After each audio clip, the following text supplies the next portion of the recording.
Pompeii, A Vingança do Diabo, 1988. Em uma pequena e isolada comunidade rural dos Estados Unidos, onde o tempo parece ter parado e as crenças antigas ainda dominam o coração das pessoas, vive Ed Harley, um homem simples, dono de uma mercearia local e pai dedicado de um menino chamado Billy. A vida dos dois é tranquila, cercada por campos poeirentos, colinas silenciosas e o tipo de paz que só existe em lugares esquecidos pelo mundo. Mas, em uma única tarde, o destino de Ed será despedaçado de uma forma brutal e irreversível. Quando um grupo de jovens da cidade chega para passar o fim de semana na região, trazendo com eles motos, cervejas e arrogância, a tragédia não demora a acontecer. Durante uma corrida inconsequente, um dos garotos atropela acidentalmente o pequeno Billy. Em choque e tomado pelo desespero, Ed assiste seu filho morrer em seus braços, um momento de dor tão profundo que desperta algo antigo e sombrio nas florestas ao redor. Consumido pela sede de vingança, Ed procura a ajuda de uma misteriosa bruxa que vive isolada nas montanhas. Ela é uma figura deformada, cercada por sombras e superstição, conhecida por guardar o segredo de um poder proibido. A mulher realiza um ritual macabro, e de sua magia nasce uma criatura infernal, um demônio invocado apenas quando alguém deseja vingança a qualquer custo. Seu nome é Pompeii. A partir desse momento, o horror se espalha pela noite. O monstro começa a caçar os jovens, um por um, obedecendo à fúria de Ed Harley, mas também conectando-se a ele de forma sobrenatural. Cada morte é sentida por Ed como se fosse sua própria dor. Ele percebe, tarde demais, que o preço da vingança é sua própria alma. Entre chamas, gritos e uma chuva de culpa, Ed entende que o verdadeiro inferno não está na criatura, mas no coração humano, quando o amor é destruído e substituído pela raiva. Pompeii é uma fábula de terror sobre perda, ódio e arrependimento, envolta em uma atmosfera gótica e rural, onde a natureza e o sobrenatural se misturam em um pesadelo de poeira, sangue e lamento. O filme começa em uma noite chuvosa, envolta em trevas e mistério. Raios cortam o céu sobre uma fazenda isolada, e o som do vento parece carregar lamentos antigos. Um homem em pânico corre pela lama, gritando por socorro, enquanto atrás dele algo monstruoso se aproxima. Ele chega à porta de uma cabana e bate desesperadamente, implorando para entrar. Dentro da casa, uma família assustada observa, e o patriarca, com o rosto sombrio, tranca a porta e manda que todos fiquem em silêncio. O homem do lado de fora implora, diz que não fez nada errado, que não merece morrer. Mas é tarde demais. Do escuro surge uma criatura de pesadelo, alta, com a pele acinzentada, membros longos e uma cabeça deformada. Ela agarra o homem e o arrasta para a escuridão, deixando apenas gritos e o eco da chuva. Essa sequência inicial é um prenúncio do horror que está por vir, e também o primeiro contato do público com o mito de Pompeii, o demônio da vingança. Anos depois, na mesma região rural, conhecemos Ed Harley, agora um homem adulto, vivido por Lance Henriksen, dono de uma pequena loja de conveniência no meio do nada. Sua vida é simples, marcada por rotina e trabalho duro, mas iluminada pela presença de seu filho pequeno, Billy. O garoto é a alma do lugar, curioso e inocente, sempre sorrindo enquanto ajuda o pai com as tarefas do dia. A relação entre os dois é o coração do filme, um retrato sensível de amor paternal em meio à solidão do interior. Em uma manhã ensolarada, Ed e Billy estão juntos na loja quando um grupo de jovens chega em seus jipes e motos, trazendo com eles uma energia estranha e fora de lugar. São turistas, vindos da cidade, que pretendem passar o fim de semana em uma cabana próxima. Entre eles estão Chris, Tracy, Meg, Steve, Joel e Kim, todos com a arrogância típica de quem não compreende as regras de um lugar onde o sobrenatural ainda respira. Enquanto Ed atende os clientes, uma velha senhora entra na loja com seus filhos pequenos, trazendo um ar de desconforto. Ela comenta sobre o olhar do diabo e fala de histórias antigas, supersticiosas, sobre uma criatura que pune os maus. Ed ouve em silêncio, mas sua expressão mostra que ele conhece bem aquelas lendas. Ele vive ali desde criança e sabe que certas histórias, naquela terra, não são apenas mitos. Depois que o grupo de jovens vai embora, Ed precisa sair para fazer uma entrega, deixando Billy sozinho com o cachorro da família. O garoto brinca perto do campo aberto, enquanto, ao longe, os rapazes começam a correr com suas motos. O som dos motores rasga o silêncio do campo e a poeira sobe como fumaça. Billy observa, encantado e assustado ao mesmo tempo. Mas o que parecia uma simples brincadeira vira tragédia em segundos. Um dos motoqueiros, Joel, desce em alta velocidade, perde o controle e atinge Billy em cheio. O impacto é seco. O garoto cai, inerte, no chão empoeirado. O grupo entra em desespero.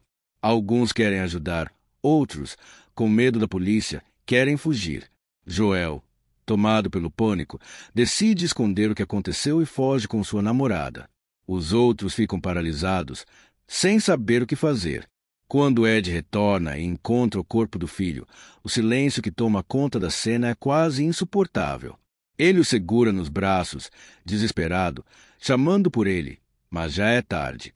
A dor é tão profunda que parece arrancar dele o pouco de humanidade que restava. É nesse momento que começa sua jornada para o inferno. Cego pela dor e pela raiva, Ed vai até a casa de uma mulher que vive isolada nas montanhas, uma velha bruxa conhecida como a Guiz.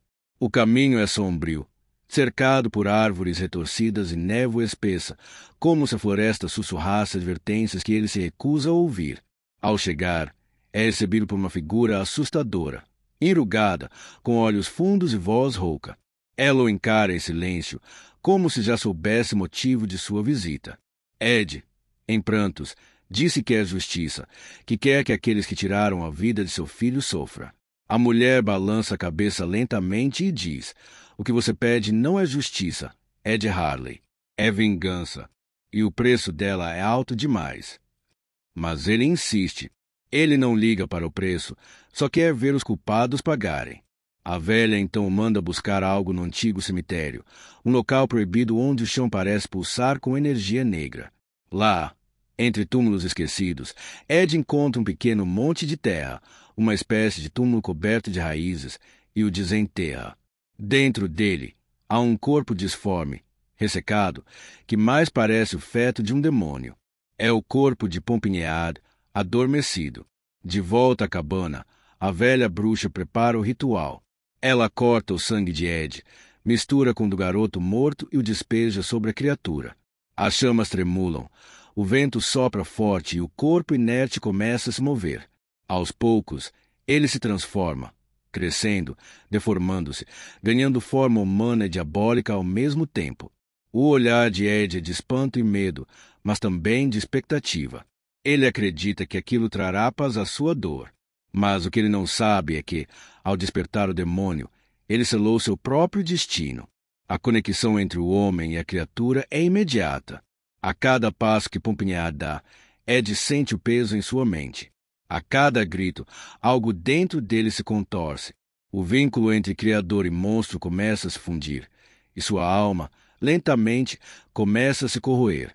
Enquanto a noite cai sobre as montanhas, Pompinead desperta completamente e parte para sua caçada.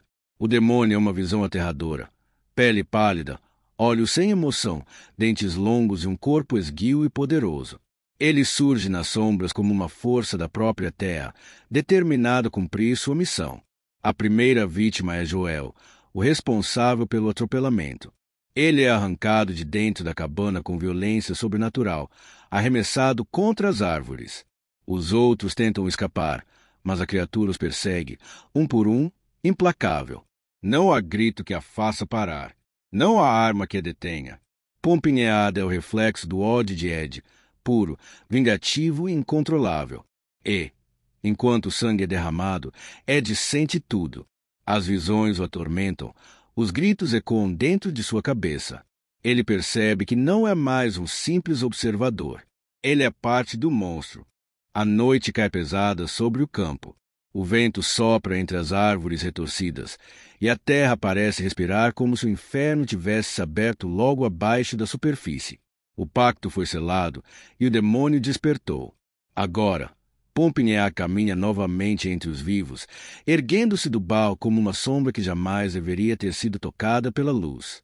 Seus olhos não brilham, apenas absorvem tudo, como poços escuros que refletem o próprio vazio. Ed Harley observa de longe, ainda atordoado pelo ritual. O corpo do garoto Billy está dentro de casa, imóvel, e o homem que antes era apenas um pai devastado agora sente algo mais profundo, uma ligação invisível que o prende ao que foi libertado. Cada passo que a criatura dá, Ed sente no peito como um eco distante. Um calafrio percorre sua espinha, e ele entende que parte de sua alma ficou no breu daquela cabana de bruxa. Enquanto isso, no outro lado do vale, os jovens que tiraram a vida do menino ainda tentam entender o que está acontecendo. Eles não sabem que estão marcados. Um a um, o demônio sente a presença deles, guiado não pela visão, mas por algo mais primitivo, o cheiro do pecado e da culpa. A primeira morte acontece sob o som do trovão. Joel, o mais agressivo do grupo, é arrancado da escuridão como uma presa. Ele tenta correr, mas o monstro o alcança com facilidade. O som dos ossos se quebrando ecoa entre as árvores, e o grito é rapidamente engolido pela floresta. A chuva cai pesada, lavando o sangue que se mistura à lama. Pompinead ergue o corpo como um troféu silencioso antes de desaparecer na neblina. Os outros se abrigam em uma cabana, tremendo. As portas rangem, o vento uiva e o medo toma forma no rosto de cada um. Ninguém sabe o que estão enfrentando. Tracy tenta acalmar o grupo, mas cada ruído lá fora parece um aviso. A cada lampejo de relâmpago, algo se move entre as árvores. E então, o segundo ataque acontece. Um braço monstruoso atravessa a janela, agarrando Steve pelo pescoço. Ele é arrastado para fora com tanta força que as tábuas da parede se soltam. O grupo ouve apenas o som de algo sendo rasgado, e depois, o silêncio absoluto. Do outro lado, Ed começa a sentir as dores. Ele cai de joelhos, gemendo como se fosse ele quem estivesse sendo estraçalhado. As visões se tornam mais fortes. Por um instante, ele vê através dos olhos do monstro. Vê a floresta, os corpos, a carnificina. E entende, aterrorizado, que o demônio é agora uma extensão de sua própria alma. Consumido pela culpa, Ed volta à cabana da bruxa Aguis. Ele implora para desfazer o pacto. A velha, de olhos brancos e voz rouca, o encara com desprezo. O que foi chamado deve cumprir o que foi prometido, ela diz. E quando a vingança for completa, outro tomará o seu lugar. Ed sente o peso dessas palavras. O destino já está traçado. Enquanto isso, os sobreviventes tentam fugir pela mata. Lanternas tremem, e cada sombra parece esconder algo. A criatura aparece diante deles, alta, esguia. Com gás e parecem lâminas, uma presença que congela o ar. Pompinead não corre, apenas caminha, como se soubesse que o medo é mais doloroso que a morte. Ele empala um dos jovens com uma estaca e o ergue no ar, o trovão iluminando a cena por um segundo. Tempo suficiente para os outros verem o inferno diante dos olhos. Ed assiste a tudo através da ligação espiritual. Ele sente o terror das vítimas, o ódio do demônio e o próprio desespero de perceber que se tornou cúmplice daquilo. Ele tenta lutar contra a criatura, mas o elo é mais forte do que ele. Cada vez que o monstro ataca, Ed sente o impacto dentro de si. Em uma das cenas mais angustiantes, Tracy tenta ajudar Ed quando o encontra cambaleando pela estrada. Ele explica o que fez, admite ter chamado algo que não pode controlar. Ela tenta convencê-lo a lutar, dizendo que ainda há tempo. Mas Ed já sente o fim se aproximando. Seu corpo começa a mudar. A pele fica fria, os olhos perdem o brilho, e por dentro ele sente o demônio consumindo. Os sobreviventes se escondem em uma igreja abandonada, acreditando que o mal não pode entrar ali. Mas quando Pompinead surge na porta, a ilusão de proteção se desfaz. O chão treme, as paredes se racham, e a criatura atravessa a cruz de madeira como se zombasse de toda fé. Não há santuário contra o que nasceu da alma humana. Enquanto o terror continua, Ed percebe o que deve fazer. A única maneira de deter a criatura é destruindo a si mesmo. Ele pega sua espingarda e segue o som dos gritos até o velho cemitério. Lá, encontra a Pompinead em meio aos corpos. O monstro se vira, e por um instante, Ed vê seu próprio rosto refletido nos olhos da criatura. A chuva cai com violência e os dois se encaram sob o clarão dos relâmpagos. Ed dispara contra o demônio, mas a dor recai sobre ele mesmo. Ele entende, os dois são um só. Com as últimas forças, ele engatilha a arma e aponta para o próprio peito. Acaba comigo, ele murmura. O disparo ecoa pela noite e Pompead solta um rugido que estremece o vale. O corpo da criatura cai lentamente, até se desfazer no barro e na chuva. A tempestade cessa. O silêncio domina o campo. Quando o sol começa a nascer, a bruxa Guisa aparece novamente. Ela cava uma cova rasa atrás de sua cabana e deposita ali o corpo de um novo Pompead, agora com o rosto de Ed Harley. A maldição recomeça e o ciclo se mantém. No fim, entendemos que Pompead nunca foi apenas um monstro. Ele é a forma física da culpa e da fúria humana. Aquele que o invoca se torna o próximo a carregar o fardo da maldição, preso em um ciclo interminável de ódio, dor e arrependimento. O vento sopra mais uma vez pelos campos, levantando poeira sobre as cruzes velhas e as folhas secas.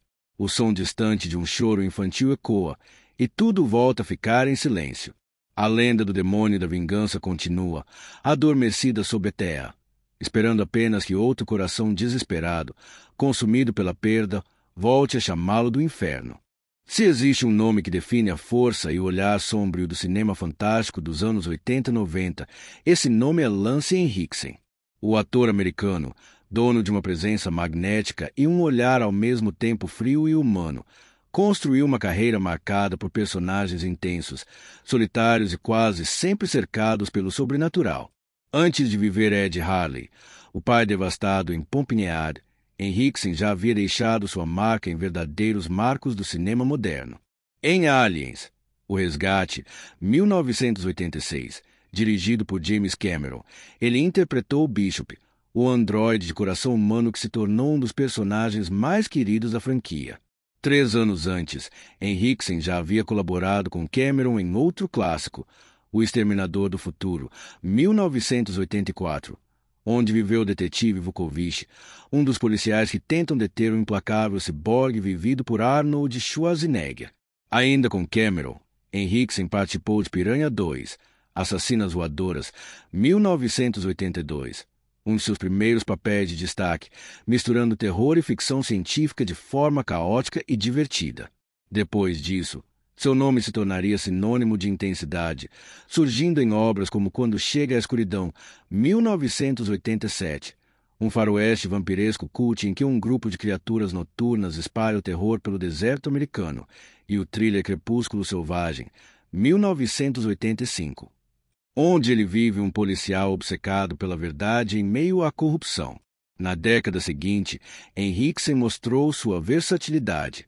Em O Alvo, 1993, de John Woo, ele encarnou um vilão elegante e cruel em meio a explosões caçadas urbanas. No mesmo ano, estrelou Max, Fidelidade Assassina, 1993, uma mistura curiosa de ficção científica e horror sobre clonagem e insanidade. 2 anos depois, voltou aos tiroteios e ao Velho Oeste em Rápida e Mortal, 1995, ao lado de Sharon Stone, Gene Hackman e Russell Crowe, no papel de um pistoleiro de passado sangrento. Henriksen também mergulhou no universo do horror gótico com O Poço e o Pêndulo, 1991. Inspirado na obra de Edgar Allan Poe, vivendo um inquisidor atormentado entre a fé e o desejo. Em A Casa do Espanto III, 1989, foi mais uma vez arrastado por forças sobrenaturais e, anos depois, apareceu em Elvorud, Mundo do Inferno, 2005, um capítulo da saga Eurazer, que mistura pesadelos virtuais e condenação eterna. Ainda nos anos 2000, o ator teve um papel marcante em Pânico 3, 2000, o encerramento da trilogia original de Wes Craven, como um poderoso produtor envolto em segredos obscuros de Hollywood.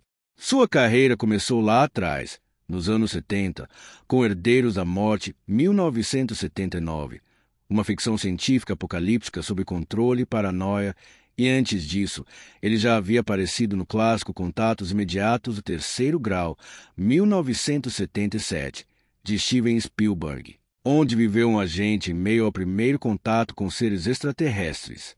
Henriksen também se aventurou em westerns puros, como O Desafio de um Pistoleiro, 1995, mostrando que podia trocar o terror pelo faroeste sem perder intensidade. Um verdadeiro camaleão, Lance Henriksen atravessou gêneros e décadas, deixando um legado de personagens sombrios, melancólicos e inesquecíveis. Uma figura que carrega no rosto as cicatrizes do cinema de terror, ação e ficção científica. Outra presença notável em Pompeada é Keri Hansen, atriz americana que marcou o cinema dos anos 80 com uma série de participações em produções de horror e suspense. Em Goli II, 1988, ela enfrenta criaturas demoníacas em um parque de diversões amaldiçoado, um clássico do terror que conquistou fãs pela criatividade e a atmosfera divertida. No mesmo ano, mostrou um lado mais sensual e dramático em Um Toque de Sedução, 1988, um romance erótico que explora as contradições entre desejo e perigo. Ela também estrelou Depois da Meia-Noite, 1989, uma antologia de histórias de terror em que cada conto revela uma faceta diferente do medo, e já havia chamado a atenção ao aparecer A Hora do Pesadelo 2, A Vingança de Fred, 1985, sequência direta do clássico de Wes Craven. Anos depois, atuou em Cilada para um Kickboxer, 1994, um thriller de ação que marcou o fim de uma era dos filmes de artes marciais diretos para vídeo. Keri Hansen construiu uma filmografia curiosa e variada, oscilando entre o terror, o suspense e o drama, sempre com aquele olhar marcante que mistura inocência e mistério. Já John D. Aquino, outro nome do elenco, é lembrado por seus papéis em thrillers e dramas de ação dos anos 80 e 90. Em Perigos de uma Sedução, 1996, vive um homem envolvido em uma trama de traição e desejo que escapa ao controle, e em Sem Saída, 1987, estrelado por Kevin Costner, aparece em meio a uma rede de espionagem e assassinato que mistura política e paixão. Sua carreira também inclui Um Tira Suspeito, 1998, uma mistura de ação e comédia policial, além de Um Tiro na Noite, 1981, um thriller de Brian De Palma sobre um sonoplasta que acidentalmente grava um assassinato. Ainda no início da década de 80, D. Aquino participou de Fúria de Vingança, 1982, um policial carregado de tensão e drama moral. Um ator versátil, ele transitou entre o cinema e a televisão, sempre com aquela presença segura e enigmática que dá peso a qualquer cena. Por fim, é impossível falar de Pompeada sem mencionar o gênio por trás da criatura, Stan Winston. Um dos maiores nomes dos efeitos práticos de Hollywood, Winston foi responsável por dar vida a alguns dos monstros mais icônicos do cinema. Em Pânico na Floresta, 2003, ele trouxe de volta o terror físico e visceral, criando deformidades assustadoras em um grupo de canibais isolados. Já em Fim dos Dias, 1999, estrelado por Arnold Schwarzenegger, explorou a batalha entre o bem e o mal em uma Nova York apocalíptica. Stan Winston também colaborou com o universo de Eurazer em Eurazer 7, O Retorno dos Mortos, 2005, e antes disso, havia se aventurado no horror misterioso com O Mistério do Invisível, Deusin, 1980, uma produção obscura e atmosférica sobre segredos enterrados em uma casa isolada. Ele também esteve por trás dos efeitos de Congo, 1995, um filme de aventura que mistura selva, ciência e criaturas violentas criadas com técnicas pioneiras de animatronicos. Stan Winston foi mais do que um supervisor de efeitos.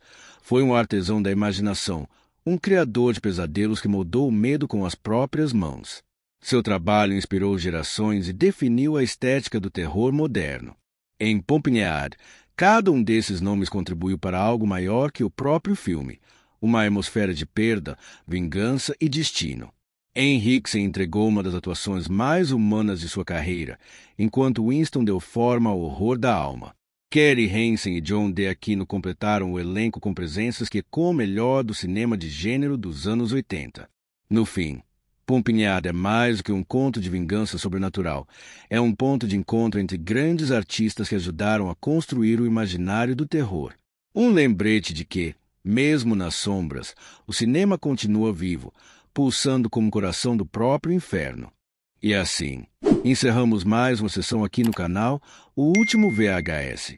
Foram imagens, são as emoções que permanecem, como aqueles clássicos que resistem ao tempo. Se gostou de reviver esse filme comigo, deixe seu like, inscreva-se e ative o sininho para não perder os próximos episódios.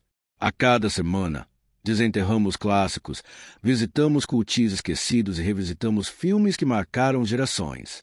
Conte nos comentários qual cena mais te marcou e qual outro clássico você quer ver aqui. Compartilhe com amigos que amam cinema ou que ainda não conheceram essa era do VHS. Obrigado por assistir e fazer parte dessa comunidade. Eu sou o Bruno e nos vemos na próxima fita. Até lá, não esqueça de rebobinar antes de devolver.